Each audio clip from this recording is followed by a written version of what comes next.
Hello, everyone, and welcome back to Classic Comics. So today I am reviewing three Jokers. So back during the Darkseid War story arc a few years back in Justice League, it was revealed that the Joker wasn't one person, but rather there were three Jokers. Now we're finally getting a story that explores that and kind of hopefully will explain it. So the cover here is good. Obviously, it's eye-catching with this great image of the Joker. And, of course, this is one of several variant covers they've done for this book. I grabbed this one because it was the only one that my comic shop had left. So this is written by Geoff Johns with art by Jason Fabok. Or Fabok. I'm not sure how you pronounce it. So we start with Batman. And he crashes the Batmobile into the headstone on his parents' grave, on Thomas and Martha Wayne's grave. And this book starts out very Watchmen-like. Or actually, I guess I should say Doomsday Clock, because the last thing Geoff Johns did before this was Doomsday Clock, which, of course, was a sequel to Watchmen, and Watchmen, or rather Doomsday Clock, consciously he tried to ape Alan Moore's style in Doomsday Clock, and this book honestly kind of has a similar feel to it.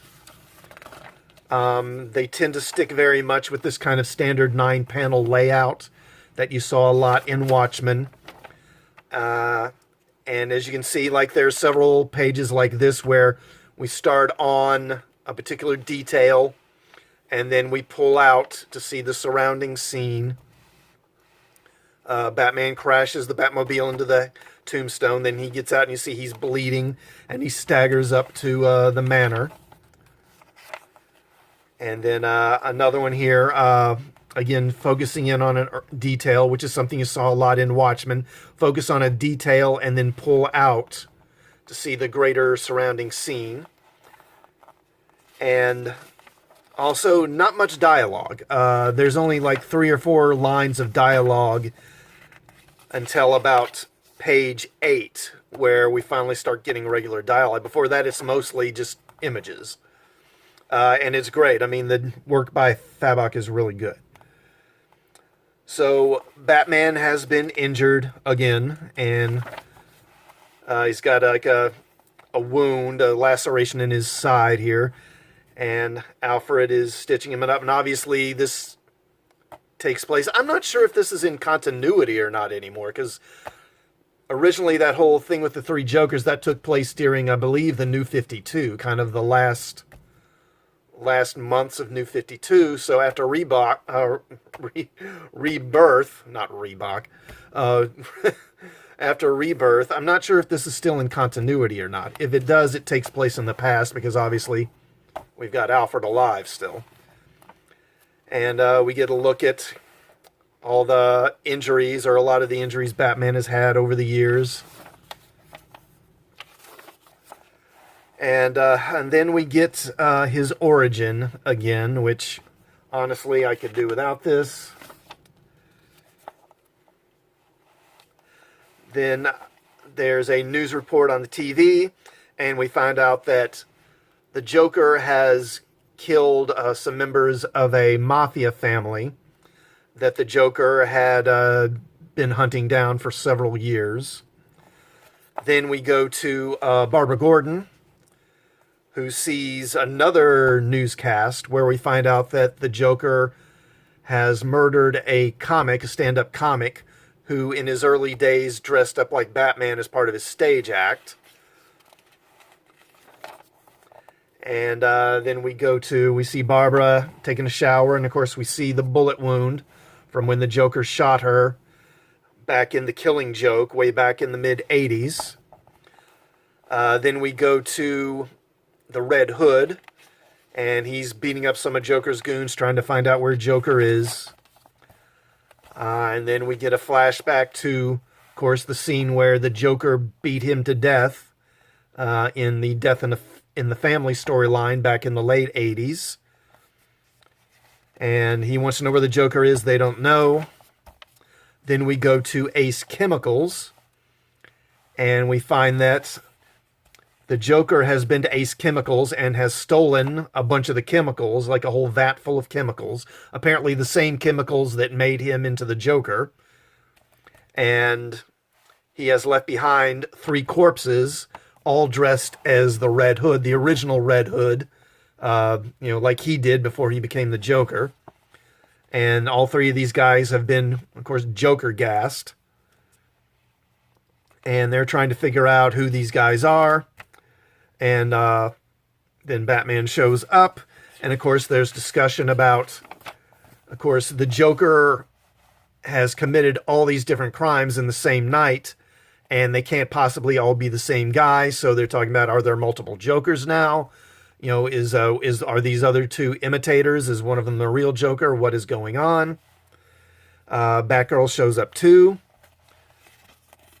And Batman says that they should not worry. They shouldn't focus on the bodies. They should focus on the chemical truck that was taken in the vat of chemicals and try to find it. And then it turns out one of the victims is actually still alive. The Joker didn't kill him, so they bring an ambulance. He's put in the ambulance, which is taking him to the hospital. Batman and Batgirl decide to ride along. But then inside the ambulance, it turns out the Red Hood is impersonating one of the paramedics and basically just starts beating the hell out of the guy, trying to find out where the Joker is. So Batman then breaks into the ambulance, sees what Red Hood is doing, and tries to stop him. Then we cut away from there to some back road somewhere, and we see the truck with the chemicals that the Joker stole. And it takes off down this, country road into the woods somewhere and stops at a log cabin. He knocks on the cabin door. The door opens, and we see that the driver of the truck is indeed the Joker. And the door is answered by another Joker. Then we cut back to the ambulance, and Batman administers a vaccine for not a vaccine, but an antidote for the Joker toxin. Then Jason tells them that he's been tracking the Joker for several days, and he thinks he knows where he might be going next. We then go back to the cabin, and we meet a third Joker. And they're hatching a scheme involving the chemicals, although we don't know exactly what they're up to. So then Batman, Batgirl, and Red Hood go to the Gotham Aquarium. And we discover that Joker has put some of the chemicals into the aquarium, of course, creating more Joker fish. And not only that, but now we've got a Joker shark. Then some of Joker's goons show up. There's a fight. And the action is fairly well done. Several gunshots to the glass on the aquarium eventually cause the aquarium to break open, and the shark eats one of Joker's goons. The Joker himself then shows up and attacks them, but the 3 of them are able to subdue the Joker fairly easily.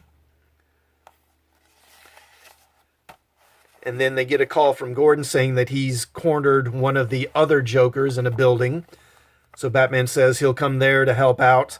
He tells Batgirl and Red Hood to wait for Arkham Asylum to come and pick up this Joker that they've captured. Once Batman has left, then Barbara Gordon or Batgirl and Red Hood again discuss whether is this the real Joker. They're not really sure. And I'm not going to go ahead and show the rest because there's quite a big, plot twist at the ending. And I don't want to spoil that. So I'm going to go ahead and stop there as far as talking about the story. So overall, this was, I liked it. It's a good book. Well done. Johns lets the plot really kind of play out at a measured pace. You could argue that that this is kind of drawn out or padded out. And you probably can make that argument, but Johns is good enough of a writer, and Fabok is a good enough artist that it isn't boring, it isn't dull. Instead it plays out, like I say, at a steady pace. It feels like the pace is right. So no complaints there. I do like Johns focusing or bringing Batgirl and Red Hood into the story.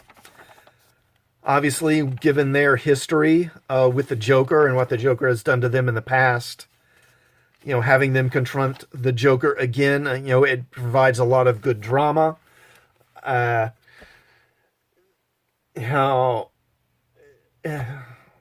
Since I've already mentioned it, we might as well address the elephant in the room, right? We have 3 Jokers. So, having read the book, it reminds me of something I noticed years ago.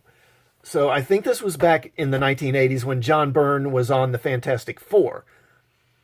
And he brought She-Hulk onto the team.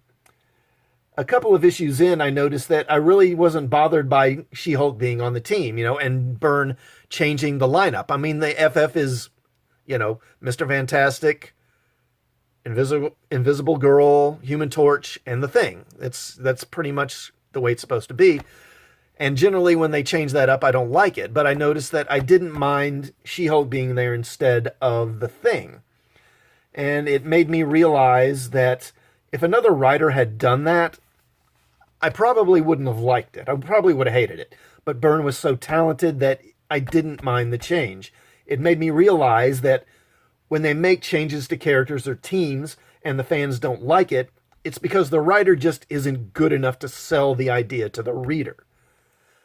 Now, when Johns introduced this whole idea of multiple Jokers, I didn't like it. And I went into this thinking that I would not like this comic, but Johns is a good writer, and I'm intrigued, and I'm willing to see where this goes, where Johns takes the story, because he got me intrigued with the whole thing.